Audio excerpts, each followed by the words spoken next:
boom, boom, ice. Excellent connection, obviously.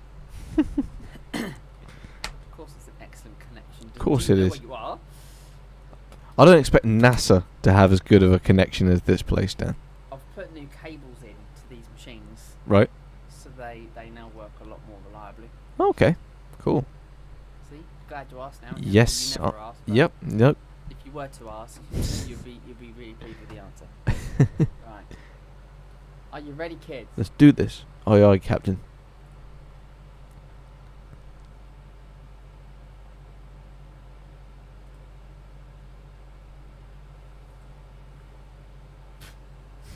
I've got a thing here that says no film, Mm-hmm.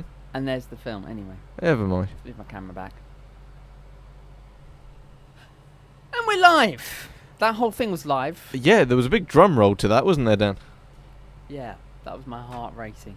Like, oh, we're live! Yes. Um, Panic attack over. earlier this week than usual, because Tommy just decided to just show up.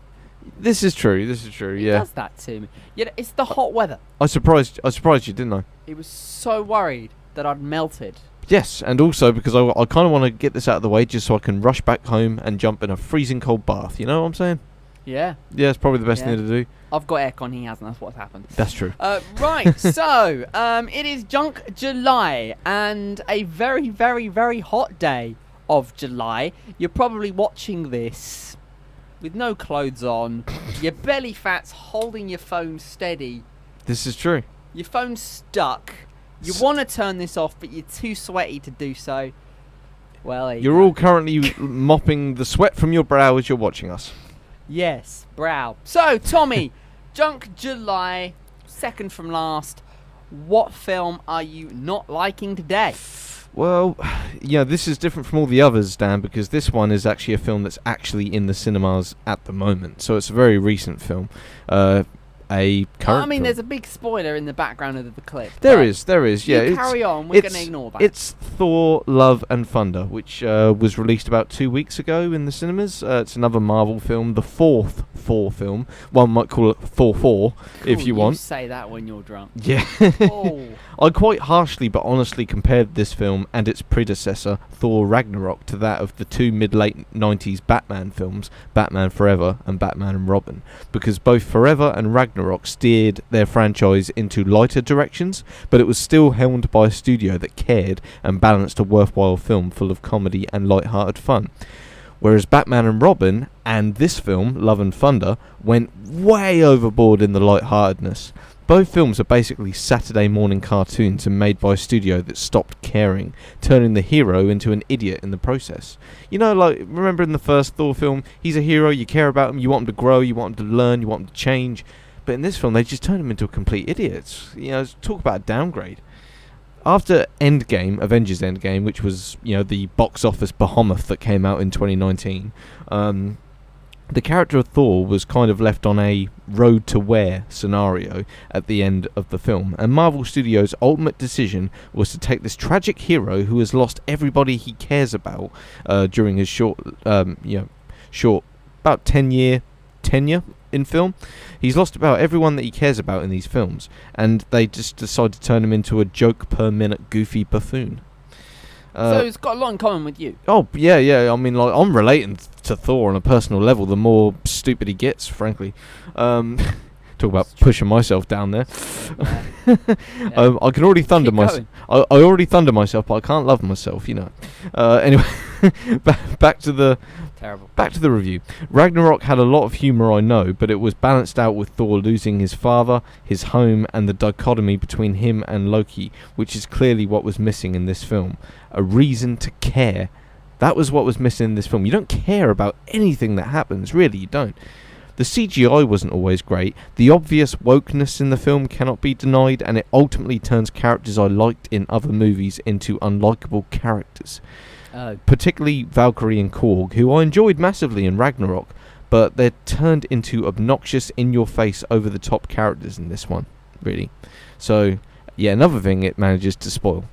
There was some praises to the film that were worthwhile. Christian Bale does a tragic but creepy villain very well, and the use of Guns N' Roses on its movie soundtrack was a welcome one. You know, Sweet Child of Mine, Can't go wrong. Classic song, right? Yeah. Some jokes, not all of them, do land quite well though. So I'm not saying all of the humour doesn't work. It's just some of the humour doesn't work. Right. But to close, this is my third favourite Thor film, behind Ragnarok and Thor 1. So it's behind Ragnarok, which is my favourite, Thor, which is my second, Love and Thunder, which is the third, and the fourth one is Thor: The Dark World, which is even worse than this one, frankly. Okay. To close, apparently some designs for this film was based off of children's drawings. Lovely. That's how little that the studio cared. They just handed a little kid a bit of paper and was like, yeah, just go to town. Whatever you do, we'll just put it on the screen. It's, maybe not the best people to go to design your movie. Probably not. No. That demonstrates right there just how little the studio cared for this picture. I used to enjoy Thor films for their Shakespearean family issues and interesting melding of fantasy and sci-fi, but now the franchise seems to be going south as it loses respect for the character and only cares about appealing to children ages 8 and under, really. So on that sad note, Dan, I'm going to deem this film a 2 stars out of 5. A very disappointing experience watching this film, especially when you consider the grandness of the first movie, which we were talking about off air earlier. Yeah, we were, and it's a movie I just started watching because it was on Film 4. Yeah. But 2 out of 4 Thor movies hit the ground running, but the other 2 just don't. And do it. And sadly, this one isn't one of them. But onward and upward, hey Dan. We're moving through this month. We're getting closer to a much more positive month in August, where we will be focusing on... What does it say on your wall? It says we are moving on to Adventure August. Ah, brilliant. So that'll be like fantasy adventure films that I actually enjoy watching, So these will that'll be more of a positive note, but we as of yet... Speaking of positive notes, right, it's absolutely beltering hot today. Oh, call yourself down. Oh, cheers. Call yourself down. There you go. But the audience aren't meant to see this until December, Dan. Well, I put the telly on earlier. They were playing Christmas songs. What's that about? Christmas films? If we had Christmas today, it's exactly what Australians deal with when we on actual Christmas. Yes, but they don't have homes designed for cold weather. They have Christmas on the beach, don't they? I mean, can you imagine that? That'd be so weird. That's not right, is it? It's ironic that we're talking about Australia, and we just talked about a film starring an Aussie as the main hero. Didn't catch that. Chris Hemsworth, he's Australian in real life, so shout out to all the Aussies out there. Great accent there. Well, if you've enjoyed this, and why obviously would you not, it's not like YouTube's got anything good on it, press the like, comment, subscribe, whatever the buttons are these days. I don't know, I can't keep up. Subscribe, isn't it? And notify. And then whenever we go live, you'll be notified about it, just like Tommy there being notified about our latest upload. At least that better be what it was. And of course, you can get Tommy over on Letterboxd. Larkins 95. Feel free to look it up, guys. You all stay hydrated this week. Look after yourselves, and we'll see you next week. Absolutely. Don't forget to leave your comments, your feedback, and your abuse down below. Till next week. Catch ya.